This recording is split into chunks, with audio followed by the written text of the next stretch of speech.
Dr. Warren Farrell is the author of books published in 17 different languages. They include 2 award-winning international booksellers, Why Men Are the Way They Are, plus The Myth of Male Power. Dr. Farrell's been chosen by the Financial Times as one of the world's top 100 thought leaders. He's currently the chair of the commission to create a White House Council on Boys and Men, the only man in the U.S. to have been elected 3 times to the board of the National Organization for Women in New York City. Can't wait to hear more about that. He also started over 300 men's and women's groups, including ones joined by men from John Lennon to Dr. John Gray, who is also the co-author of this book, and has appeared repeatedly on Oprah, Today, The Good Morning America, and the Matt Allen Uncut podcast, more importantly. Dr. Farrell, welcome. Thank you for taking some time. I appreciate it. Thank you. I'm looking forward, based on our conversation before the interview, I'm looking forward to this. Yeah, I'm hoping it's a good one because I was just reading, I'm reading from the jacket from your book as your official bio, but just so people understand the width and breadth of your experience and your time talking about this, I was first exposed to you on Jordan Peterson's podcast. That's how I saw your interview with him, so very recently. And as soon as I saw that, I said, I got to order this book. And I was telling you off the air here that basically this book, I had to read it in like 10-page increments because the information in it, the book, by the way, is called The Boy Crisis, co-authored by yourself, but also John Gray, who is of Men Are From Mars, Women Are From Venus fame. The information, the statistical data that you present in the beginning of the book is shocking. It's dire. There is a boy crisis. There really is, and I'm a person who doesn't use words like crisis very easily, and often roll my eyes when I hear it used so easily in the culture. But this was after I started looking at how far, boys around the world are having a 50% lower sperm count than they did in the last generation. Their IQs are going down. So, when I first heard these things, it's probably, fake news, if you will, and in a different context than it has been popularized recently. Yes. And and so I started to research this, and one thing I hope I do well is research, and there's, as you know, more than 1,000 footnotes in the book, and it's and then I started looking more deeply, and I started seeing that in 63 of the largest developed nations, boys are falling behind girls in almost every single subject, and especially in reading and writing. And reading and writing are the 2 biggest predictors of success. And so I started saying, why is this happening in the developed nations? And I started to see that in the developed nations, 2 things were happening.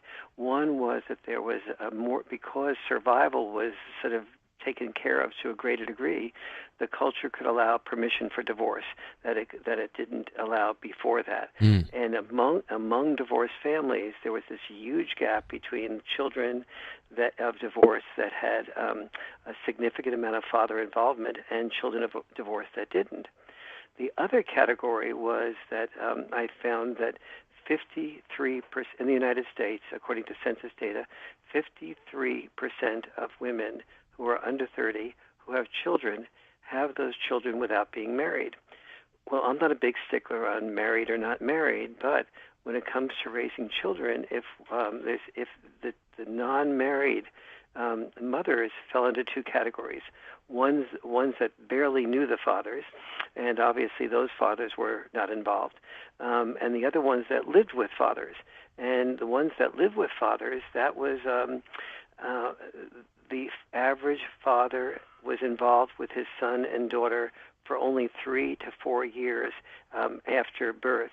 So even among the mothers who were raising children without being married, that usually led to the children not having father involvement. So I started looking at the difference between those that did have father involvement for many, many years versus those that didn't, and that's where the gap resided. So I basically concluded that the boy crisis resides where fathers do not reside. And there are 10 reasons for the boy crisis, and obviously, sperm count does not have much to do with father involvement, and IQ falling down probably has only minimal amount to do with father involvement. But in so many other different areas, more than 70 different areas of measurement, I was able to see that the minimal or no father involvement was the single biggest cause of the 10 causes. Can we talk a little bit about your background? Because I think you have a fascinating story here. Is that you were a guy in this, correct me if I'm wrong, in the late 60s, early 70s, or mostly in the 70s, you were a guy who was, you were a feminist, right? You were a feminist, a first and second wave feminist, I guess you call them nowadays? Yes, I was in the board of directors of the National Organization for Women in New York City and spoke all around the world on the importance of women's issues and the importance of secure men to be allow themselves to be attracted to and join forces with successful women and taught men how to support women's success in many subtle ways and many workshops, and that was my focus. How does a man who is I don't know if he's a feminist icon, but at least an ally of the feminist movement turn from that goal to going off and supporting fathers and men and kind of, I don't want to say you're a men's rights activist, but I think you're because that has a negative connotation, right? So I think that you're a male advocate, right, and have been for a while. I've always been an advocate for both sexes. The whole idea for me of part of what I was communicating to men is men, when it comes to male-female relations, there's no such thing as one sex winning. When one sex wins, both sexes lose. And so my focus there was not women's rights per se, but it was women and men both being it was what I would call maybe a gender liberation movement, where it was I wanted both sexes liberated from the restrictive roles of the past to have less restrictive and more flexible roles for the future. And for me, that meant both sexes rethinking the tango that had worked so well for the purposes of survival, but had not worked well for the purposes of flexibility. And so I ran into my first challenges with the board of directors in New York City when in the early 70s they were talking about in our board meetings how many of the women who were now members were objecting to the fact that after divorce that they couldn't be the ones, they would say, we're the ones that know the best, what's best for the child. If we think the father shouldn't be involved, then if we have a better man that we want to marry and he wants to move and he has a better job in a different state, we want the freedom to be able to move to that different job, to that, in the better school district in the different state, and trust us to know what's best for the children.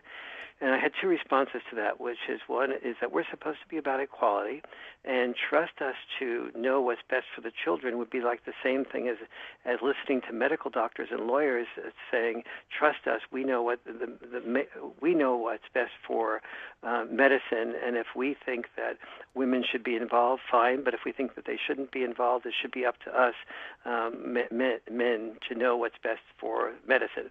And I'd say we would all recognize that there's a little bit of territoriality and self-interest involved in that judgment on the part of men, that that women need to be able to assert their rights to be equally involved in medicine if that's what they wish to be. And conversely, we're asking the wrong question here if we say that children should be involved with mothers if mothers think that that's what's best for children. We're not asking the deeper question, which is, what is best for children? Is it what mothers are saying is best, or do children in general do better with both parents after divorce, or just the father after divorce? And so I started to research that, but I wanted to research that and find that the feminists were right, because all my income was coming from the feminist community.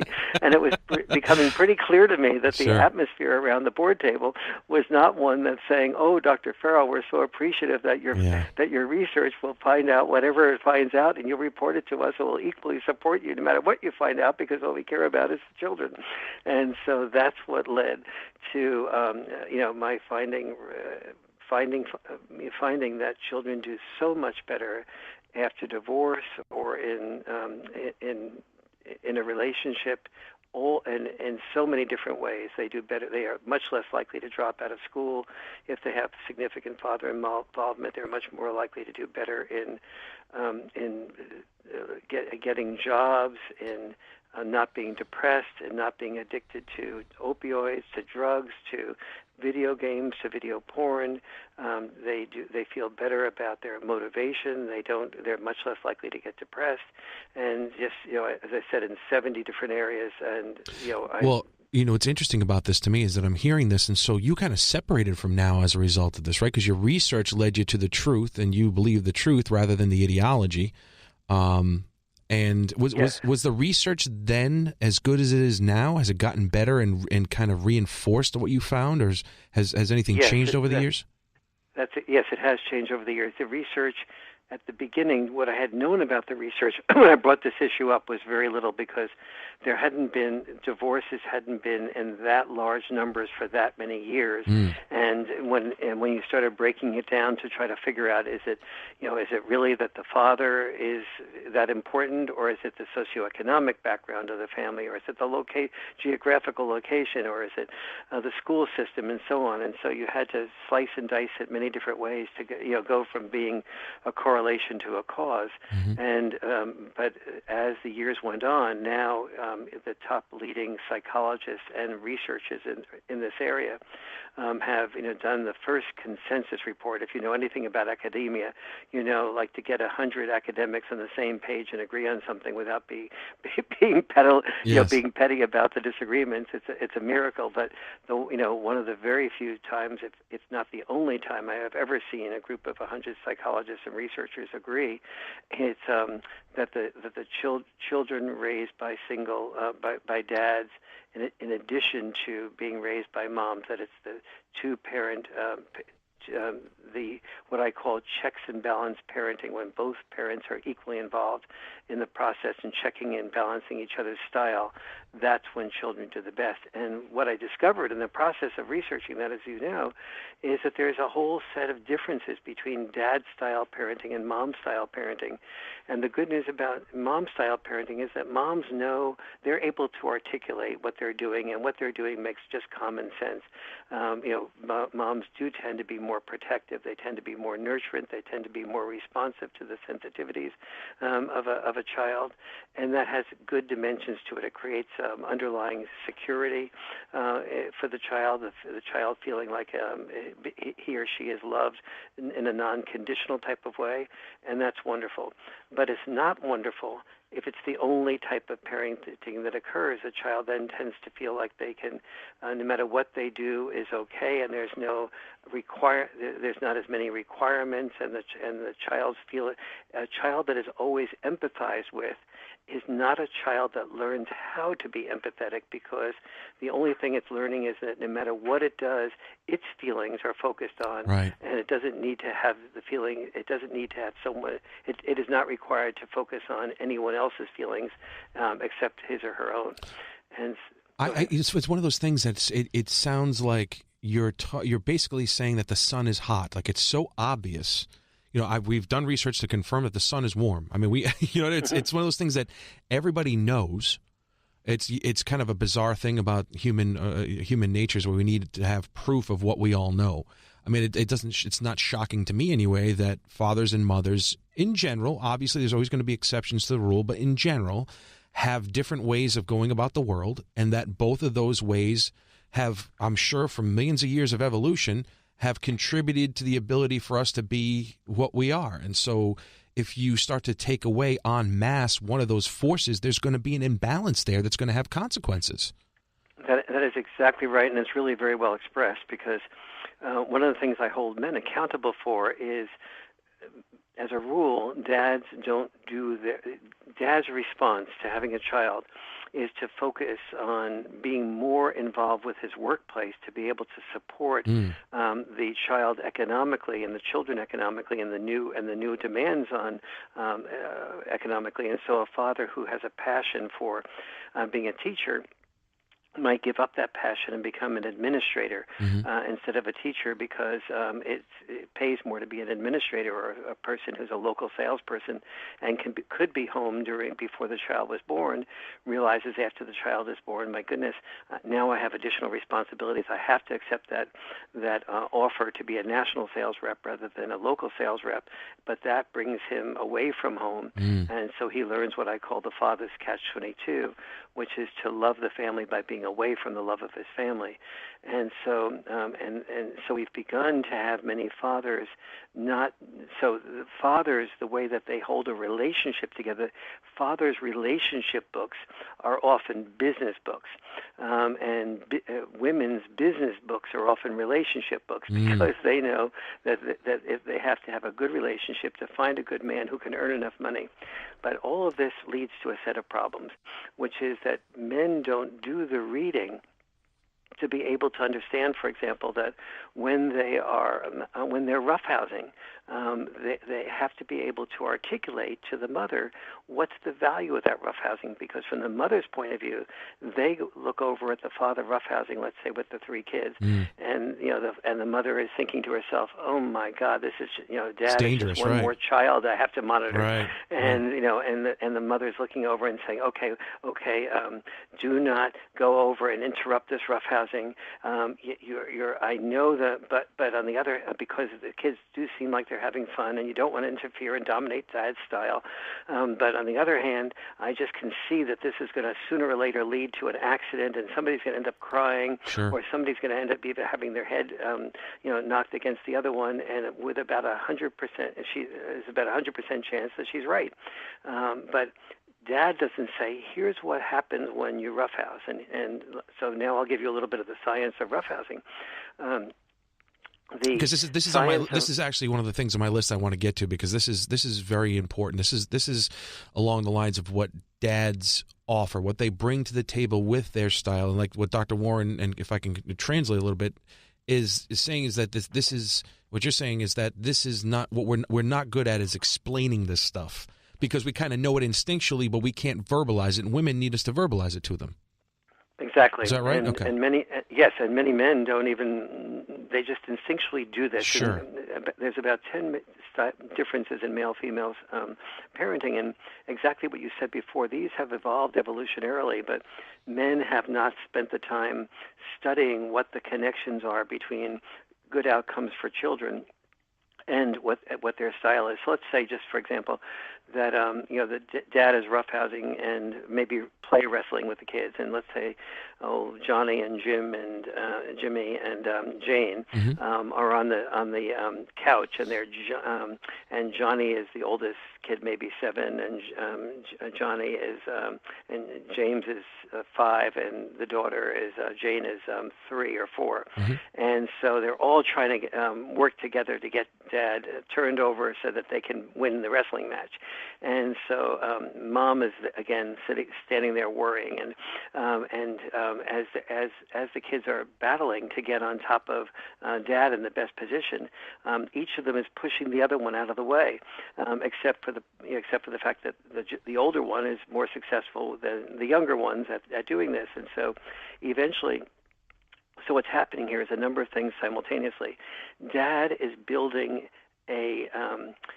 he's building a bond with the children, and as a result of that bond, he can say when the roughhousing is going too far, and Johnny is pushing Jimmy, and Jimmy is pushing Jane, he can say, no, you're not allowed to push your sister like that out of the way. You have to give her a chance to get in or on, and look what you just did, and that's what led to your sister crying, and if you continue doing that, there'll be no more roughhousing until tomorrow night.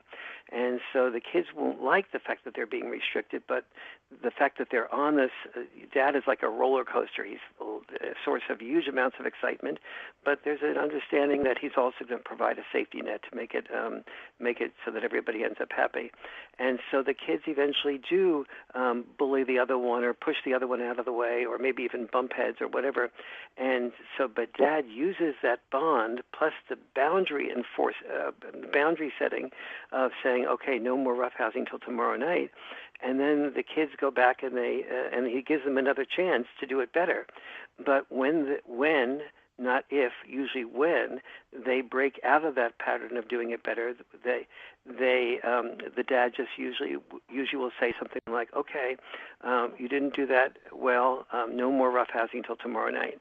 Now the kids know that if anyone does not pay attention to being properly empathetic to the other child's needs, that he or she loses what they want, that excitement, the fun that stops. roughhousing. Yeah, you're learning Exactly. boundaries of fair play, and that's, I mean, the extent that goes into the average everyday life of a person it's everywhere. I mean, that's why we're civilized, right? To a certain extent. I mean, that's why we're civilized. Yeah, I mean, Yes, it's not rational for me to not go up to the guy that's aggravating me in the street corner and not punch him in the face because he's aggravating me. You know, it's irrational that I don't do that, because animals will do that.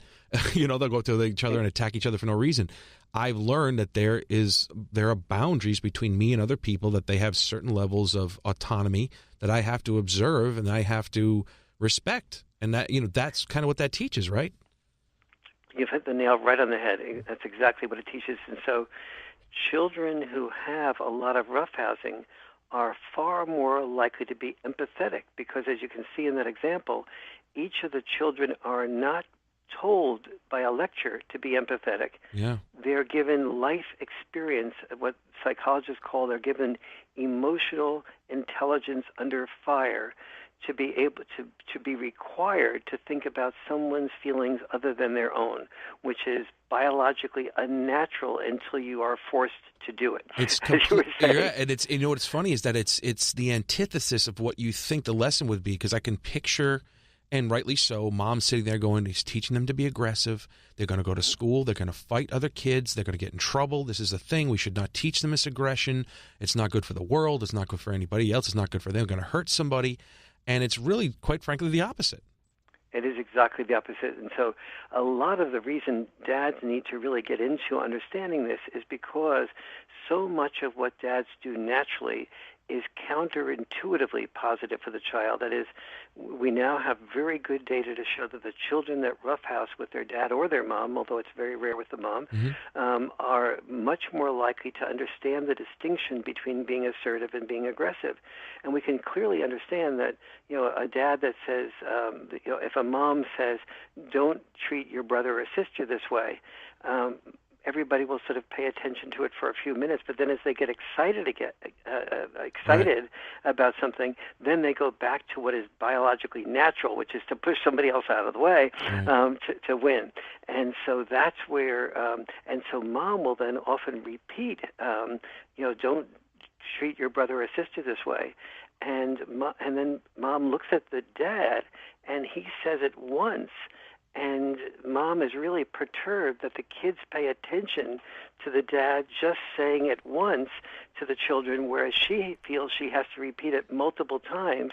And the difference is because when she tells the children to pay attention to the other person's needs, the children just, when excitement happens or when they have something that they want, like, you know, more ice cream than the other one, and they don't split it fairly, that type of temptation or excitement, the children go back to being selfish again, and then mom just repeats the process. But because she doesn't enforce the boundaries, like just say, okay, if you're not going to divide the ice cream fairly, the person that did not divide it fairly gets no ice cream tonight. Now that's a sort of father-type solution. Sure. And we see this with just almost all boundary enforcement. The difference, both mom and dad set boundaries very similarly. They both say there'll be no ice cream until you finish the peas. Kids test boundaries very similarly by both saying something, by both sort of having a few more peas and then trying to negotiate for the ice cream before they finish their peas. The difference is in the boundary enforcement. Moms will tend to say, in the back of their mind, they're thinking, okay, it's been a tough day for Jimmy or Johnny. It's been a tough day for me, especially in divorce situations. Moms will often feel very guilty about that, and and then mom says in the back of her mind, okay, I'll tell you what, Jimmy or Jane, have a few more peas, and then you can have your ice cream. And so the mom doesn't realize that the child, what's been taught to the child just then, is that I got it. I see where mom is soft. I see what I can appeal to. And this is what I can do to manipulate a better deal.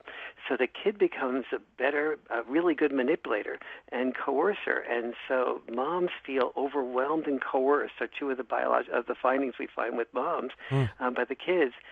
And the child is, whereas dad says, excuse me, we have a deal here. The deal is you finish your peas and you can have your ice cream, or you don't finish your peas. That's okay, no problem, but then you don't get your ice cream. Oh, you're so mean, Daddy. Mom just lets us have it much more easily. And dad is more likely to say, well, you can continue whining and complaining, and then there'll be no more ice cream tomorrow night either. So the kid eventually, the boy or girl eventually learns with dad that I have no option. If I want that ice cream, I have to do what I have to do, finish the peas, to get what I want to get, the ice cream.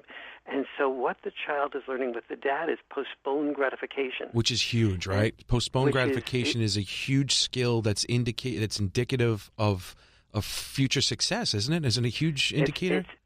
It is the most important predictor of success, not just in homework and schoolwork, but in anything that you want to do. So we're always encouraging our children to, what's your dream? What's your unique self? And so a boy or girl's dream may be to be a gymnast or a violinist or an actor or just to do well in school. But if you don't have postponed gratification, you start to want to do your homework, but then you get distracted by a text or an invitation to play a new video game and some other temptation to go out and be with the kids and play, as opposed to focus on doing what you need to do before you get what you have to do. And so the parent that doesn't require that discipline to be built in does not prepare the children to have postponed gratification. And now here's the important thing. It seems to me that this is popping up in my life and my research and things that I've done when I do my daily talk show and things like this. There's a universal that's been popping up to me lately. It's this constraint leads to opportunity. It's such a weird thing. It's in every facet of human existence, it seems, all the ones that I've explored anyway, where you constrain your options or your abilities to one small little tunnel of experience in order that you may experience a greater perspective later.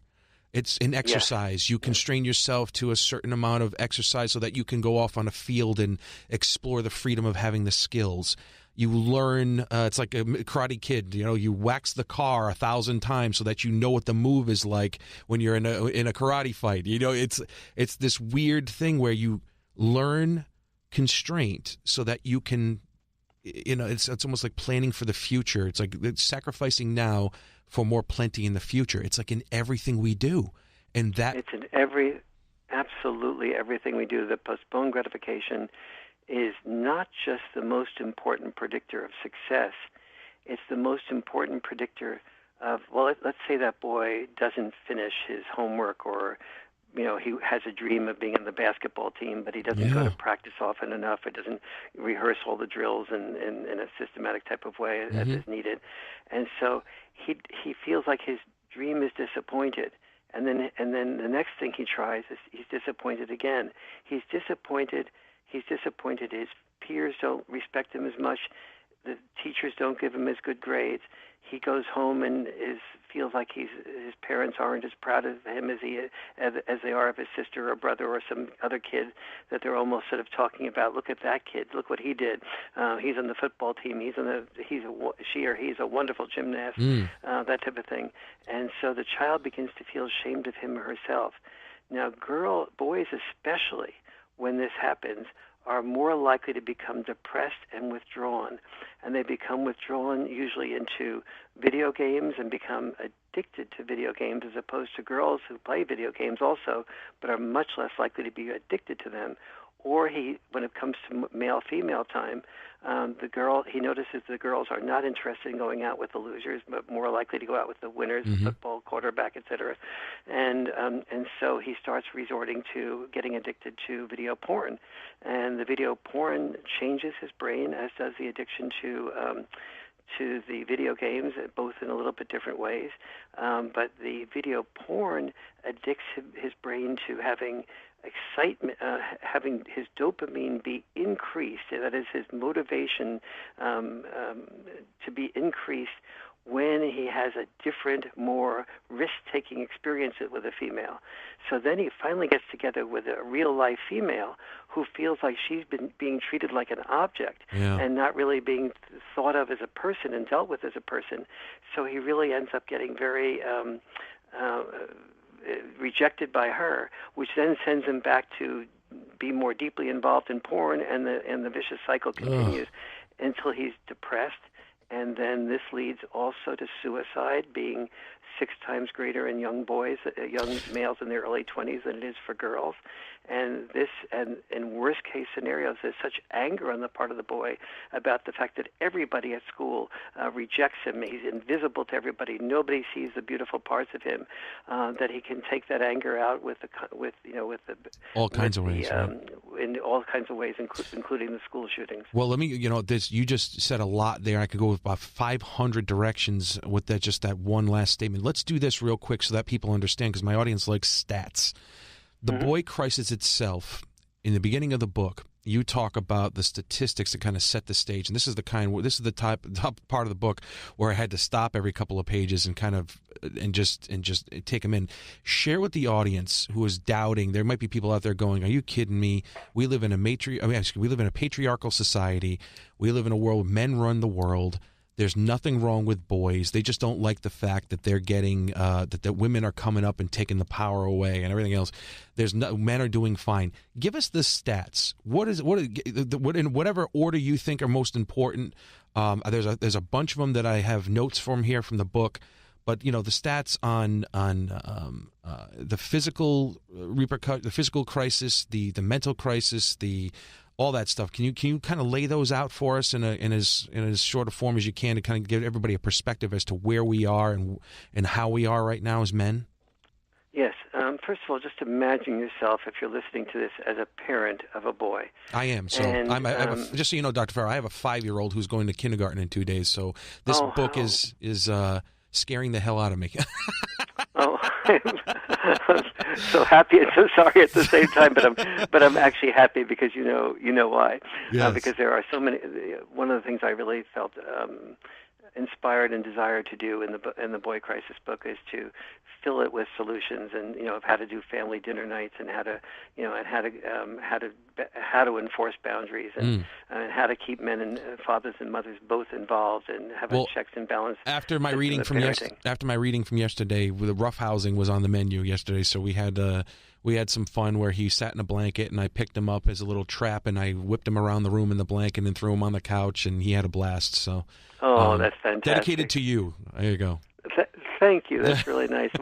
My daughter has had many arguments with her husband about the degree to which he roughhouses with our grandson, and so it's been helpful for our stepson to be not stepson but our son-in-law to be able to read about the roughhousing and explain to our beautiful. daughter what the value of it is. So give us the rundown of the stats. How bad is it? Okay, so imagine you have a son, and for the reasons maybe that I talked about just a few minutes ago, you start noticing that among boys, when they're age 9, boys and girls commit suicide at exactly equal amounts. Between the ages of 10 and 14, the suicide rate for our boys is twice what it is. Twice what it is for girls. Between the ages of 15 and 19, it is 4 times greater for boys than for girls. Between the ages of 20 and 24, it is almost 6 times greater for boys than for girls. And yet we don't even know about this data. When it comes to depression, we usually think of depression as being associated with girls because there are 60 red flags of depression and suicide, and almost the only ones that we know to identify are the ones that girls use to express it. So, for example, in college, 75% of the people that go to a therapist in college or a counselor in college are females. So you'd think, oh, well, girls are more depressed, and they're because 75% of the people visiting the counselors are girls expressing depression. But 75% of the people in college who commit suicide when they're in college are boys. And what you see there is that the measures boys withhold themselves from expressing their feelings to girls, to other boys, to even articulating that they have feelings to themselves. And so much of what's happening inside of boys is so hidden. And so the mental health, so then the boys end up taking drugs or drinking or gambling or driving a car quickly. These are all manifestations of depression.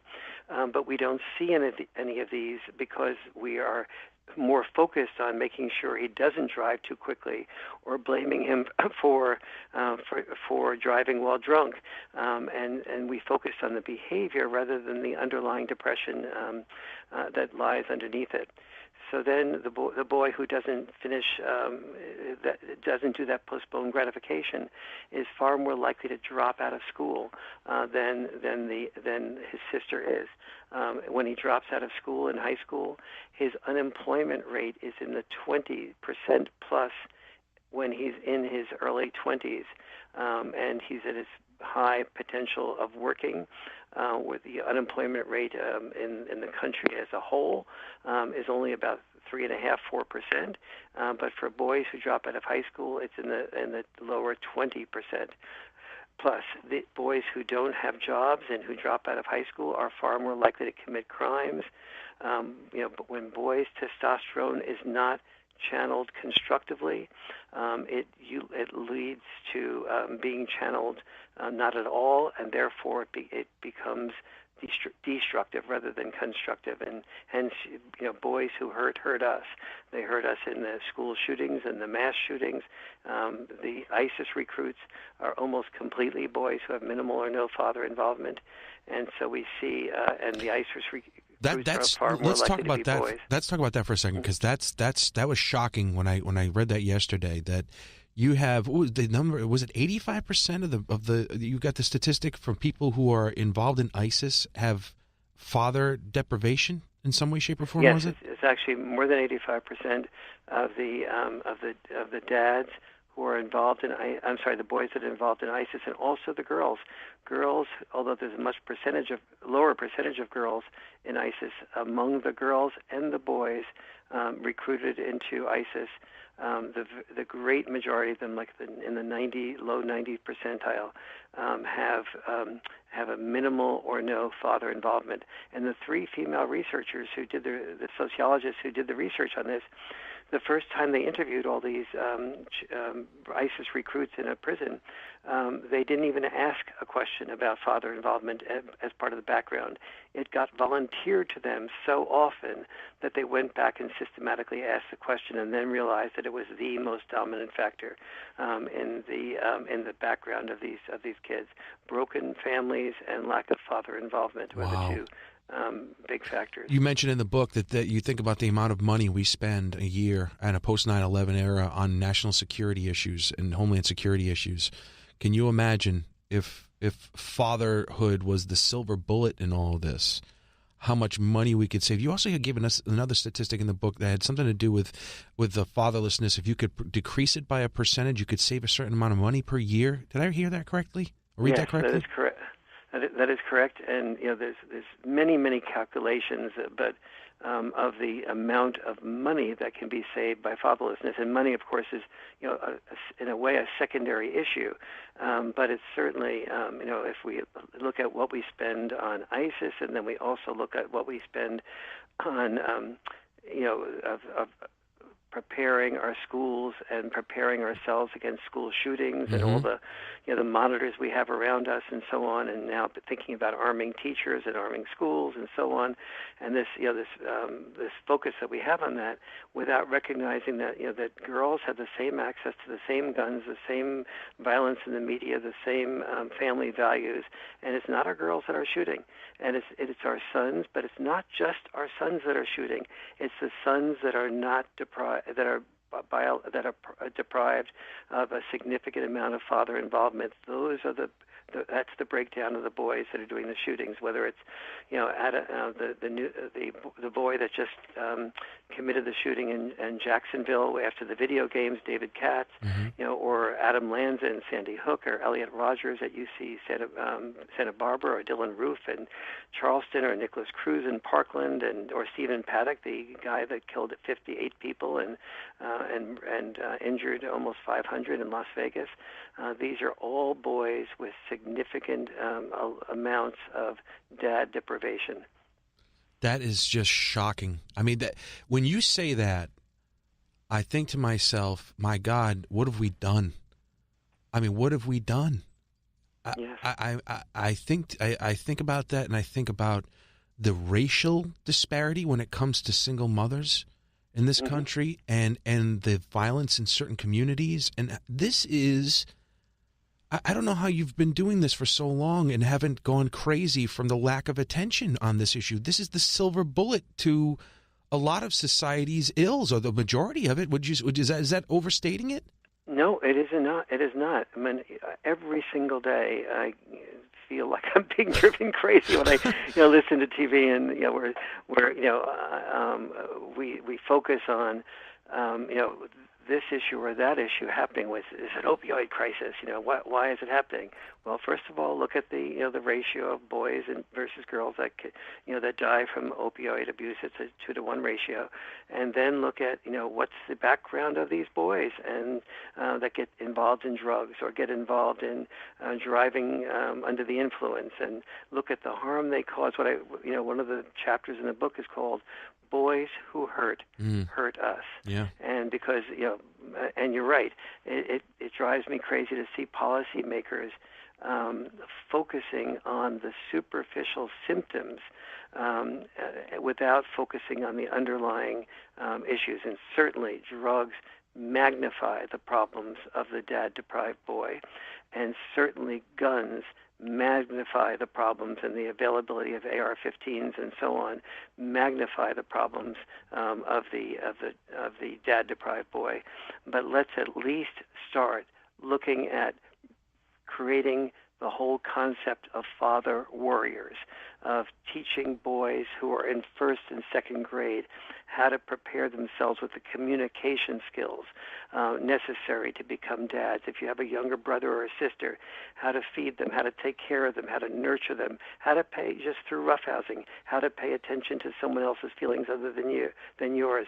Those are all preparations for becoming a good dad.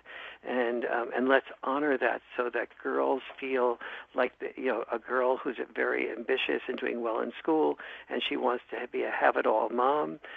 She can be a have-it-all mom, but the only way she can be a have-it-all mom, by which I mean have a very powerful career, have a good marriage, and have children that are raised well, is not if she marries some man who's focused on earning more than she does, so they're both away from the children and not focused on the children.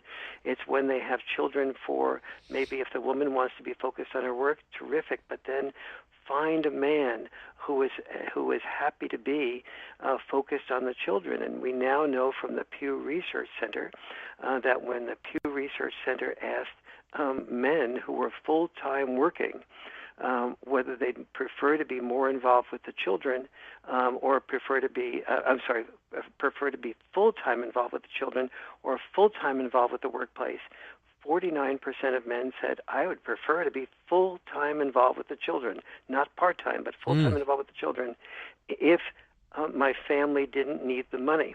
But I feel I have the obligation to earn the money. I don't even have the option to talk about whether or not I want to be involved more with the children. But so there's this whole resource of men out there who are desirous of doing that if given the encouragement to do that. And so when we start framing a father who does this as a father warrior as opposed to somebody who's a loser, you know from reading the book that when I started forming a lot of men's groups when I was on the board of NOW, one of the people who joined those groups was John Lennon, and he this was when he had a single career right shortly after he left the Beatles, and but he was focused on his solo career. And when the men's group asked the question, "What's the biggest hole in your heart?"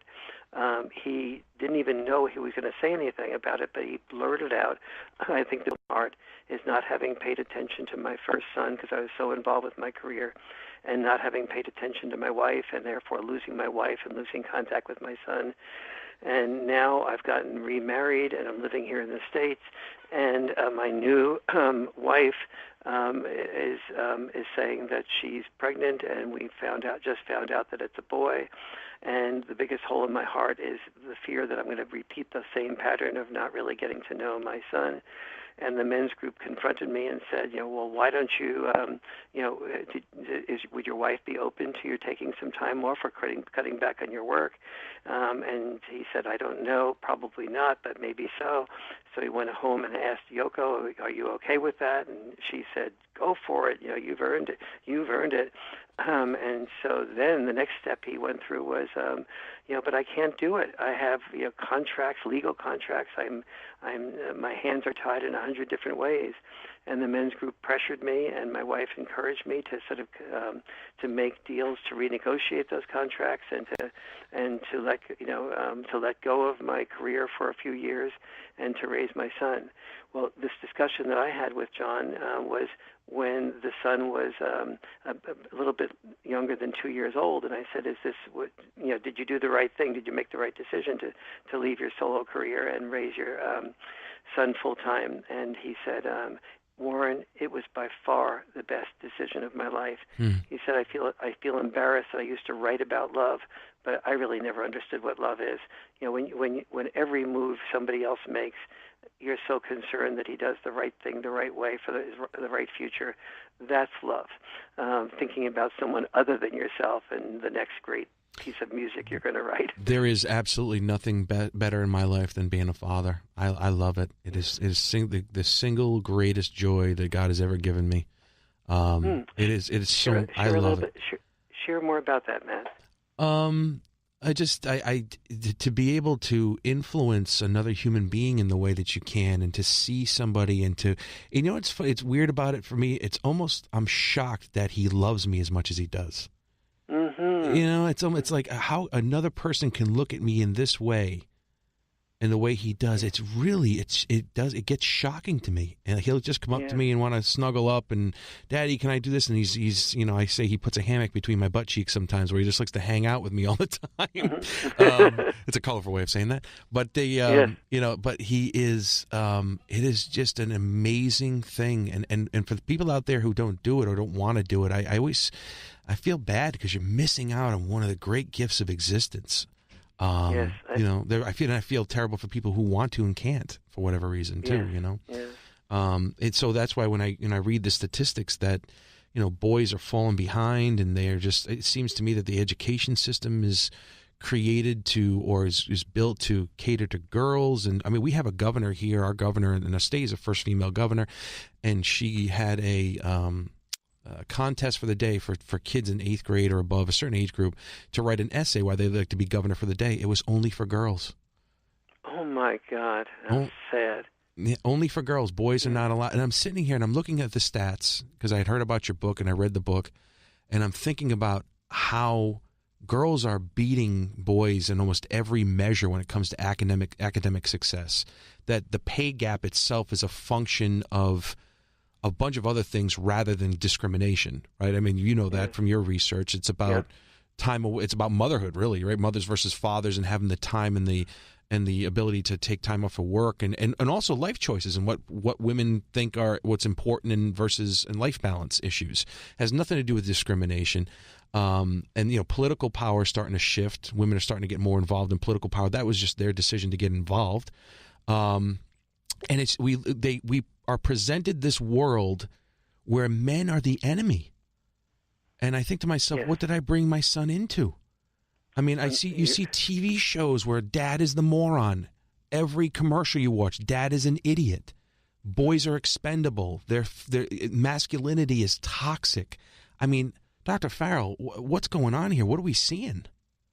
We really have created an atmosphere which I talk about it in the Boy Crisis book.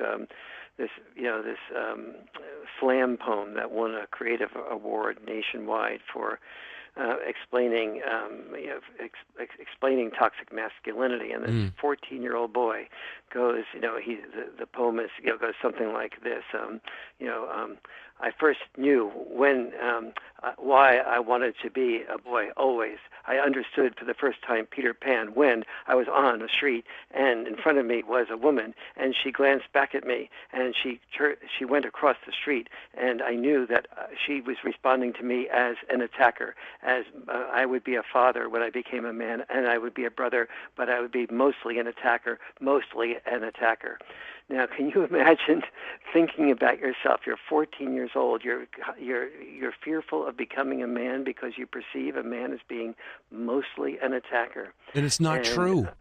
And it's not true. I mean, yes, a higher percentage of men attack and are serial killers and do destructive things, but when you have such and the misconstruing of feminism, unfortunately, was that because women were in smaller numbers in the workplace, we said, because there was discrimination against women. But we didn't understand that, and in fact, it wasn't discrimination against women per se. It was rather a role that women were expected to play, and you could turn that into discrimination against women. But if you called that role discrimination against women, then you have to look at the opposite role, the expectation when a man becomes a father that he will drive a cab 60 to 70 hours a week, because now that he's a father, his obligation and expectation and the pressure on him is to produce enough money so that his children can have opportunities that he doesn't have. So you could talk to any cab driver, and maybe chances are 9 out of 10 they'll tell you they work between 60 to 70 hours a week, and that in the process of doing, they don't do it because they have male power or male privilege, but male obligation and responsibility to provide a better life for their children than they provide for them. So if we were using the same words that feminists use for keeping women out of the workplace, we could use the word discrimination against fathers for being obligated to give up jobs that were their passion, like being a starving artist or being a waiter in preparation for being an actor, or giving up being a teacher so that they could be an administrator so they could make more money, or being away from home and the love of their family so that they could supply love for their family in the form of money.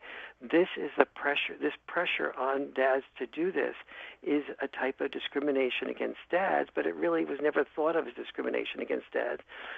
It was just what a man learned to do to be a man and to be responsible and to be loved by a woman. She would look for him being willing to do these types of things in order to receive her love, especially if she was interested in having children. I mean, isn't that kind of the hypocrisy of all this as well? We want men to be. We're told men should be sensitive and listen and be open, and then if you are that way, women aren't attracted to you. They don't want to be with a guy like that. Right. It's hysterical. You're told one thing as a man, but then reality is something completely different. Yes, and let me be really clear here. What happens is what I call the Lois Lane syndrome. Lois Lane does not fall in love with Clark Kent, but when she discovers Clark Kent is in fact Superman, then she falls in love. And then when she understands that Clark Kent is Superman, it's only within the framework of him being accepted as Superman that she wants and begs for him to cry and express emotions. Right. She's not interested in Clark Kent to begin with, and certainly not interested in expressing emotions of weakness. That's step one. Number two is almost every woman feels really comfortable with a guy, let's say, whose mother has cancer and dies, is dying, and then he loses his mother, and the guy starts crying and expressing some sadness and grief.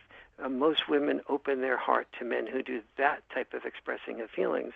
But if the man expresses a different type of feelings, that is, feeling like he is being feelings that are critical of the woman, either as a mother or as a wife, that's where women close down and withdraw from men. And so women, and almost every man recognizes this, and very few women acknowledge that. When we talk about toxic masculinity and that concept, it seems to me that toxic masculinity doesn't exist, that when men act out in toxic ways, it's a lack of masculinity in their life that has led them there. Is that accurate, do you think? Well, it's complex there. It's masculinity has been so women fall in love with heroes much more than they fall in love with sweet, loving, caring men. You know, the nice guy finishes last is a maxim for a reason. Yeah. And so the training that we did, and this is really important to get, the training that we do to create males as heroes is training for a short life. The training so that's what I call heroic intelligence. Heroic intelligence is learning how to train for a short life. I'll elaborate on that in a minute. Yeah. That's in contrast with health intelligence, which is training for a long life. And so throughout, we've heard the expression that every generation has its wars. And along with that, parents trained a certain percentage of males. In World War II and the Civil War, it was pretty much every male was trained that if he's going to be a man and he's going to be really respected in the society, he's going to train to serve his country, to go to war, which means he had to train to be disposable. And we had to, as parents, we had to be, in our back of our mind, we had to be willing to know that in training him to be a hero by being disposable, we had to be willing to give up an emotional attachment to our son because we might lose him more quickly than our daughter. And so we were training him. So if he played football, or if he wrestled, or if he was in Canada and he played ice hockey, and and he played some, or if he contributes to, if he's involved with the X game, which maybe risked his life, or he did mountain climbing, or that type of thing, we sort of praised him. And so let's make that into a real-life example here. So the cheerleaders cheer not for, they don't say, 1st and 10, now be careful of that play. You could do this in a way that makes it, 1st and 10, how about playing flag football? Because you're my boyfriend out there. I'd like you not to get hurt. It's it's 1st and 10, go kill him, right? Because that's what you. It's 1st and 10, risk a concussion again. Yes. And then the boys go out and they risk concussions. Why do they risk concussions? Because they want the cheerleaders to cheer for them, not their replaceable parts. Yeah. They want their dad to cheer for them. I interviewed 2 boys that you know of for the Boy Crisis book, and they were brothers. And later in their life, they told me about the fact that the first time their dad really paid attention to, the one boy paid attention to him was when he was an end in a football game, and he was his first time playing on Thanksgiving, and he was so nervous he missed the first 2 passes, but the third pass he not only caught, but he evaded a tackler and got a touchdown, and he could hear from the field his father yelling, that's my son who got that touchdown. And he didn't realize until years later that his brother was standing right by his father and felt like his father had never expressed that type of excitement about him.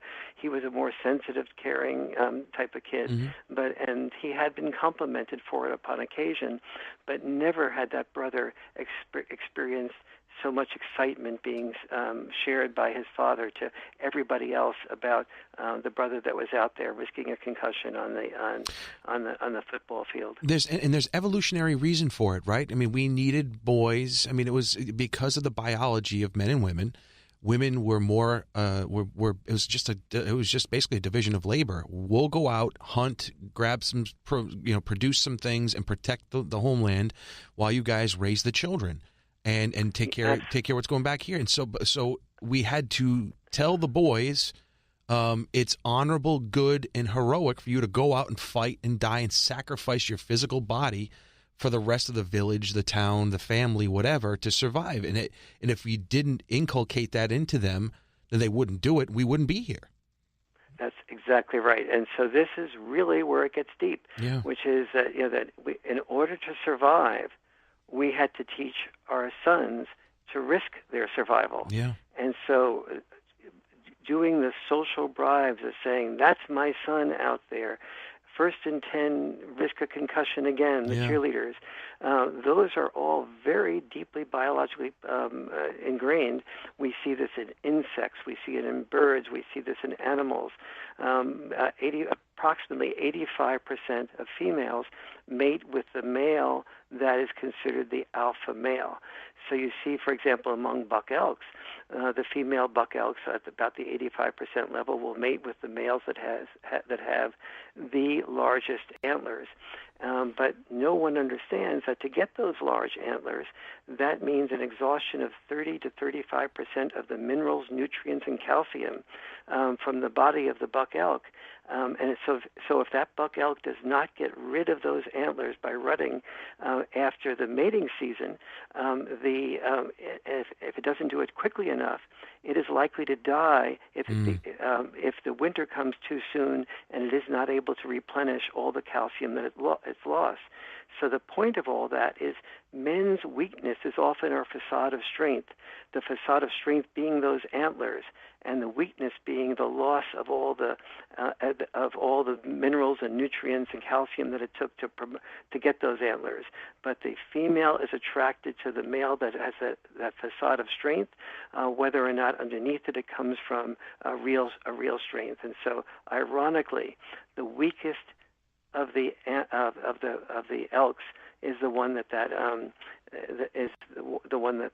female chooses to mate with, because his large antlers allow her to protect him and the children.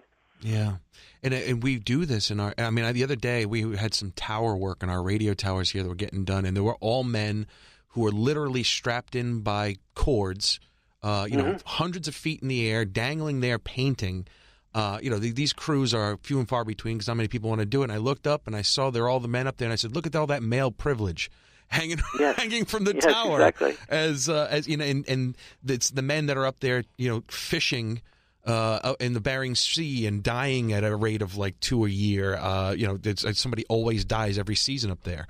Absolutely. They're risking their lives in overwhelming numbers. And of course, there are female police officers and firefighters now, but they're mostly men who do these jobs, the jobs that are physically demanding, that are physically torturous. That's why they tend to make more, because they're doing more dangerous things in dangerous times and for longer periods. And it's because we're told we have to protect and provide, and that your job is to go and do that, and to do it and not complain about it, right? And that's the very important little add-on there is not complain about it. And men will strike and they will complain about low wages, because the low wages are responsible for them not being able to support their family better.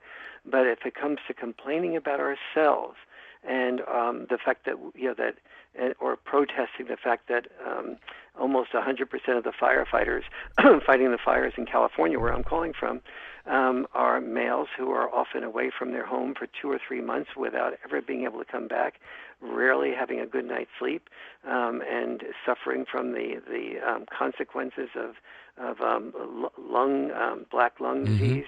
A good friend of mine who was a firefighter died in his 50s of black lung disease, and had 8 children. And this men would never think to say, this is discrimination against men, this is the pressure on us to do that. In fact, almost every volunteer firefighter, 75% of the firefighters in the United States are volunteer firefighters, and almost 100% of those volunteers are males. And what do they get in exchange? They get respect, they get a uniform, they get what I call social bribes. Social bribes to be thought of as being willing to risk their lives to be disposable in order to protect others. And this is what we've rewarded men for. Men do not, as a rule, mind this. What they do mind is having this willingness to die, to protect women and children, and to make their children's lives better than theirs, to have that willingness on their part to do it without complaining, to be called male privilege and male power. That's where men draw the line. Yeah, and I think we're starting to see that as of late. There's been a lot of pushback on that. Let's talk about this for a second, because I know the time is running out for you, and you gave me a ton of time, and I appreciate it. I want to talk about there's several different things that I wanted to touch on. If we can touch on them in short spurts, that way we get more in here. One of them was talk about the single parent and the makeup of the family and how it relates to the health of boys. I thought this was interesting because it's not very politically correct, but it's real. The idea that the ideal place to raise a child is in the presence of the two biological opposite sex parents. Is that true or false? The child in the presence of the two biological parents, male and female, I am afraid does turn out to be by far the best way of a child having a greatest possible chance of doing well in life, not just well in life success-wise in terms of money, but feeling happier, less depressed, more fulfilled, more purposeful, more likely to make a good contribution to the world and to be better. To be a better father and mother themselves, absolutely. Now, and what's interesting about that is that if I say that on the air, I get emails and calls. Well, I'm a mom who's been divorced, and I did a great job. My kid's a doctor, and he's this, and he's that, and they're this, and they're happy, and they're doing whatever. That's an overall general statement, and that it's an ideal. Now, human existence and the reality of life sends you all sorts of non-ideal things. Parents die. There's abuse. A divorce is necessary, has to happen. However, if you can control and advocate for an ideal, we shouldn't we? Absolutely. And let me make it really clear that there's, I was married and then was single for a number of years, for about 20 years. And before I got married to the woman who about 25 years ago, I became my wife. And during that period of time between marriages, I dated a fair number of women, and I very quickly found out that the women that were really mature were women who had children of their own. And so I started pretty much dating almost exclusively women with children. And I have never met a group of people aggregately that work harder, that were more overwhelmed, that were dedicated to trying to figure out a way of bringing up their children effectively and well. And not all, but a very high percentage of them had significant challenges with their children, but especially with their sons. Now, a woman that can do this effectively and well, and either through the biology of the child or through her own efforts and her skill sets, incorporates the best of fathering and the best of mothering, is to be honored. Women who work as hard as they do, and whose children do not turn out as well, she's still to be honored. But she also we want her to know, or I want her to know, that there's help out there. There's help out there in the form of maybe the biological father, who, if you understand what he does that you thought might be neglect, like letting your son or daughter go to the playground and get into a pickup basketball game that maybe became a fight that then led to the child coming back with bruises, and you have maybe interpreted that as your child not being adequately protected by the father. then please read The Boy Crisis and discover what are the lessons that a father wants a child to learn who isn't always being protected. When he learns from a bad experience, something that can teach him how to avoid that bad experience in the future. That's where many men go with bad experiences. And so but yet on the other hand, men need to learn from you when is a bad experience being set up that is not necessarily going to lead to a good cost benefit from that bad experience. And so there needs to be checks and balance parenting, and I hope if the Boy Crisis book does anything, is it teaches men and women how to communicate with each other in a way that gives them compassion and an understanding of what the best intent is of the other sex, so that if a boy comes home from school and says, "I hate Mrs. Myers, she doesn't like me at all," and mom's first response is, "My goodness, sweetie, I don't want you to have a bad experience in school at a young age.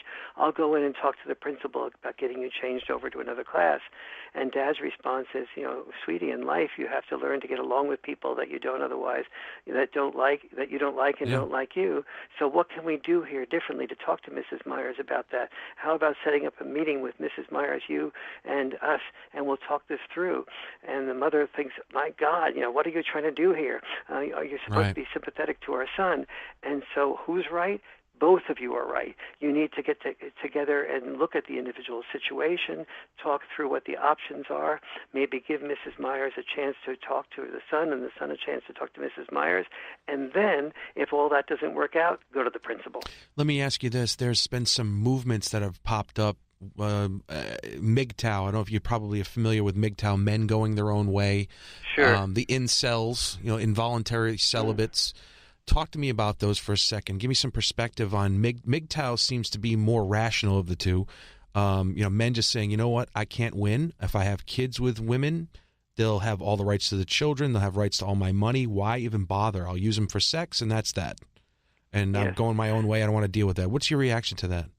Yes, and MGTOW, for the most part, men going their own way doesn't even want to have sex with women because they're afraid that once they put their penis in a woman's body, they put their lives in her hand, that she could become pregnant and then have the right to abort or sue for support. And so they just say it's hopeless in the current atmosphere. And so my attitude toward all people, when I was on the board of the National Organization for Women in New York City, there was people like Valerie Solanas writing this SCUM manifesto. So SCUM stood for Society for Cutting Up Men. And these women, Valerie was respected. She ended up shooting Andy Warhol, ruining his career. So, when I'd go on TV, people would say, "How can you align with people like Valerie Solanas in the SCUM manifesto?" And my response was, listen to her pain. Listen to the pain of the men from MGTOW. Listen to the pain from the men from Incel. Just when somebody is in pain and doing destructive things, the single best way we can stop their destructiveness is to hear how the pain that they themselves are going through, what they really want. All these men want to be is loved, and they just don't see within the framework of their social skills and background and what their experiences were of how they can be loved.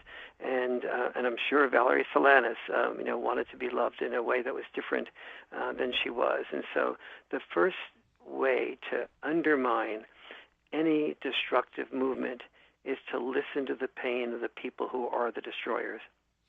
The issue of the single mom or men being raised by single moms and single parenthood in general in this country today is huge. You write in the book about a report that was done under the Nixon administration about a crisis in the black community. Can you tell everybody what that was about and explain what the whole thing was about and where we are today in relation to it? Yes.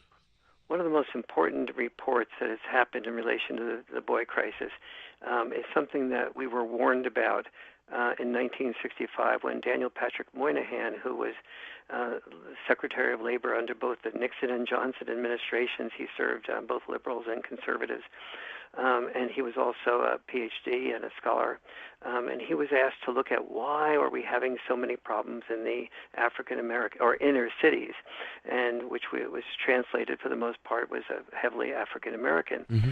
And so he looked specifically at the African American community and found that the issue was not race per se. The issue was that in the African American community at that time, we had an almost 35% of the children were being raised without fathers of any significant involvement. They'd have fathers, obviously, but then the fathers weren't involved with the children.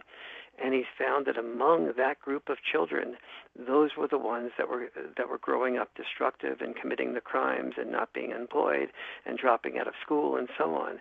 And so he warned that what was needed was not to paint black over into white or yellow, but rather was to get its fathers involved in the African American community. But that didn't happen. It's now what was a 35% rate is now almost 75% in the African American community. And at that time, I said that the African American community, it was at that time 35%. I made a mistake there. It was 25% at that time. But now among Caucasians, the rate of fatherlessness is 33%. And so the rate of fatherlessness among Caucasians is now higher than it was at the time of the Moynihan report, and Moynihan putting his finger on the fact that with the single biggest problem that was creating the destructiveness in the African American community was fatherlessness. And the United States has thousands of women's centers, and we also have thousands of men's centers. They're called prisons. But what that I knew before I started the research for the Boy Crisis. What I didn't know is that those prisons are not just men's centers. They're centers for dad-deprived men and boys. Almost, well over 90% of the people in prison grew up. They're males that grew up with minimal father involvement or no father involvement. There was a story that when after I talked to you and organized this interview and was reading some more of the book, there's a story that popped up. It was just serendipitous. If you don't know if you remember the story, there's a hockey dad from back in Massachusetts. It was I think 20 years ago almost. It might even be less than that. But he got into a fight at his son's hockey game, punched another dad, and ended up killing him. And he went to jail. His name was Thomas Junta. He went to jail for that. His son, I think at the time, was like 12 years old. So of course, he was in jail for 10 years. I think it was involuntary manslaughter, 10 or 15 years. So the most informative years, those years where your dad is important, when you're a teenager and whatnot. The guy's in jail, is away from his son, and I just happened to look this up, and the son ended up involved in a armed burglary, got arrested for it, and then died in custody at the age of 21 years old. So if there isn't a story there about what you're talking about, dad is in jail. He's not there to be for his son. Son gets involved in. I mean, I don't know these people's lives intimately, but it fit what you're talking about and how, this stuff. If we look at the right problems and the right causes of the problems, maybe we can do something about it. And I know you're getting involved now, trying to create a men's council for the president. Is that what's happening? I've been chairing a commission to create a White House Council on Boys and Men to be able to, because I feel like these problems need to be solved by a national discussion, a national recognition that our boys are in crisis, or at least the ones that have minimal or no father involvement have a really high propensity for crisis. And so we need to, to have policies that are helping. So, for example, in this example that you just gave, one possible solution is we certainly want to put the man who killed another man at the hockey game in jail, but we also want to create ways of having that man be able to connect with his children, and maybe as we do with many mothers who are in prison, we have programs now so that the mothers who are in prison can connect with the children that are who have mothers that are in prison are able to connect with the mothers, and the mothers with their children. We're doing this for moms, but not for dads, which is really deprives fathers of equal protection under the laws, which is a violation of the 14th Amendment. And so this is against the law. It's against the Constitution, but we are doing it, and yet we are doing it to our own detriment, because if that boy had consistent contact with his father, and vice versa, the chances of him doing what he ended up doing are very much less. And so we need to bring into the school system. We need to bring males into the school system so that children, our sons, have a way of not just going from a mother-only family to a female-only school system. And then we wonder why the first male that gives them some sense of reputation or honor or respect is a gang leader, and he gets sucked into a gang, or he wants to do something bigger than himself, so he joins ISIS. These are all, we are setting ourselves up for so many examples of boys that hurt us. Is there? I want to be able to end this on a positive thing. Talk to me about what the solutions are. I mean, by the way, the statistics and the information you give in the book, which is called The Boy Crisis, for people who are just tuning in or whatever, or just listening, don't want to remember. I want to say it a couple of times. The interesting thing, the statistics, is that there's actually an amount of time, specifically in a divorce, that in order to mitigate the damage of the divorce, or the lack of father time from the divorce, I should say, is you actually have quantified it, right? How much time people need to spend with their dads, or kids need to spend with their dads, in order to mitigate that? Yes. Basically, if you're in a divorce situation, let me give you 4 very important must-dos. Number one is the children that do the best are children who are equally with their mother and the father after divorce.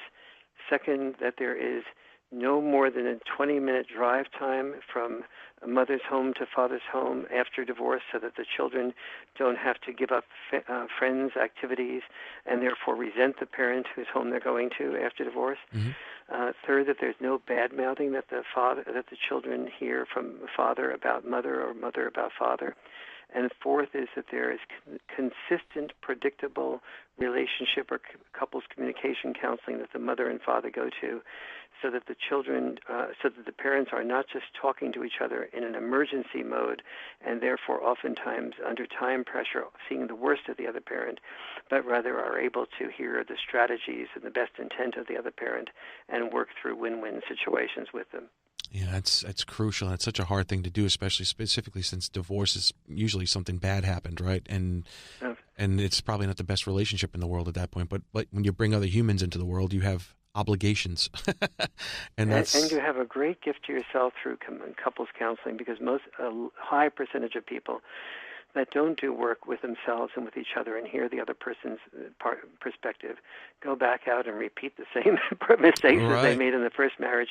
Or conversely, if they had a parent, let's say you had a husband that was alcoholic, you go out and you find somebody who is the opposite of that, and you restrain yourself or restrict yourself to people who are sort of maybe the opposite of that, and sometimes every virtue taken to its extreme becomes a vice, and you end up with a different problem. Do we need to change laws for custody and for visitation and things like this when it comes to parents who have maybe a less than amicable divorce? Is that system rigged for the mom versus the dad? It is rigged for the mom versus the dad, and it's really rigged against everybody, because the mom in the long run loses. She doesn't have a life of her own. She's overwhelmed. The most frequent word I heard from the women I dated between marriages was the word overwhelmed, the part of the woman. So if the woman is overwhelmed, if the child doesn't do well, and the father loses his ability to be connected to the children and the children to the father, that's a lose-lose situation. Women have relieved men of the burden of earning all the money. We need to relieve women of the burden of being fully involved with the children. And just like men often said, well, we're the ones who can do this best, and that needed to be questioned. We need to question the women who feel like we're the ones that can do this best, without understanding what dads contribute. Dr. Farrell, I think that what you've put out in this book is really, as much as somebody can come up with a silver bullet for anything, dad time with boys, it will impact gang violence, shooting, gun violence, school shootings. We sit here and talk about school security and all this nonsense, spending hundreds of millions of dollars on all this stuff. And quite frankly, there was a time where this stuff didn't happen, and that was a time where dads were more involved. and I hope to God that you get something going here for a giant conversation in as big a platform as you can find one, because this needs to be acknowledged. This needs to be fixed. Thank you. Yeah, I mean, I just hope everybody, listens and buys the book and listens to your lectures if they can find one out there. And if you do one around the country, do you lecture and tour around the country? Yes, I do. I'm going to be doing a lot of speaking up in Toronto soon, and so if a listener goes on to the WarrenFarrell.com website, you'll be able to find out where I will be. There's a little section on that website saying where Warren will be. Excellent. And that gives my calendar. Dr. Farrell, I look forward to. First of all, thank you for so much time. It's greatly appreciated. We can never do this on a shorter period of time in a limited fashion. So that's, first of all, I appreciate that. And maybe we could do it again sometime in the future and explore more different issues and more in depth. But it was a real pleasure. It was a pleasure for me too. You are really a very thoughtful question asker and a wonderful listener, and then a wonderful adder of additional information that makes it even richer.